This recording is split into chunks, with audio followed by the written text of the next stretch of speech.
अस्सलाम वालेकुम व्यूअर्स। आज जो मैं आपके साथ रेसिपी शेयर करने जा रही हूँ वो है crispy chicken with ginger and garlic. तो वीडियो को एंड तक देखने के लिए आप मेरे साथ रहिएगा। तो चलें अब हम स्टार्ट करते हैं।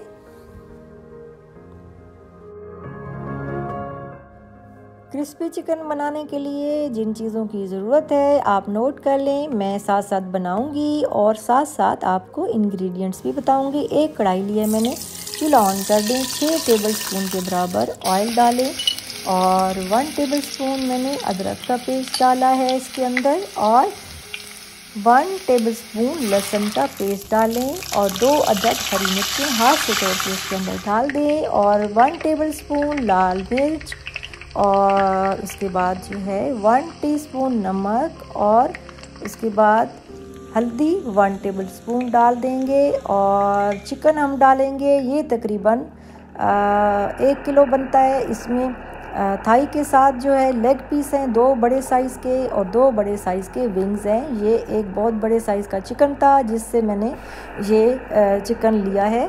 ये भी तकरीबन 1 किलो से ज़्यादा बनता है वज़न इसका। और कट्स ज़रूर लगा लिया करें, जैसे कि मैं आपको बताती रहती हूँ कि कट्स लगाने से एक तो मसाला अच्छे से अंदर चला जाता है और फ्राई अच्छे से हो जाता है और कच्चा नहीं रहता और मज़ेदार बनता है। तो उसके बाद इसको अच्छी तरह से हम फ्राई कर लेंगे। खूब इसमें पानी का बिल्कुल इस्तेमाल नहीं है और फिर इसको 10 मिनट के लिए हल्की आंच पर ढक देंगे, प्रेशर नहीं लगाना इसमें। और फिर उसके बाद जो है ये बिल्कुल रेडी हो जाएगा, खाने के काबिल हो जाएगा। उसके बाद इसको हम जो है वो डिश आउट कर देंगे।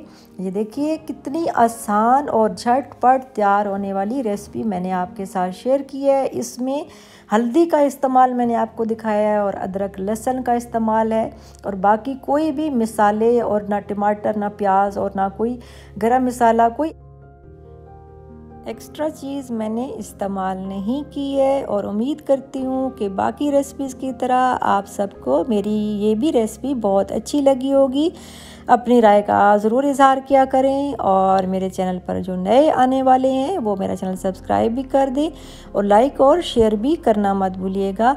और उसके अलावा जो है वो अगर आपको कुछ नया सीखना है और रेसिपी से मुताल्लिक़ कुछ पूछना चाहते हैं, कुछ समझ नहीं आ रहा, तो लाजमी कमेंट किया करें। और खुश रहें, शाद रहें, आबाद रहें और अल्लाह पाक आप सबको अपनी हिफ्ज़-ओ-मान में रखे और फूलों की तरह महकते रहें और सेहत और सलामती के साथ रहें। अब मुझे दीजिए इजाज़त। अल्लाह हाफ़िज़।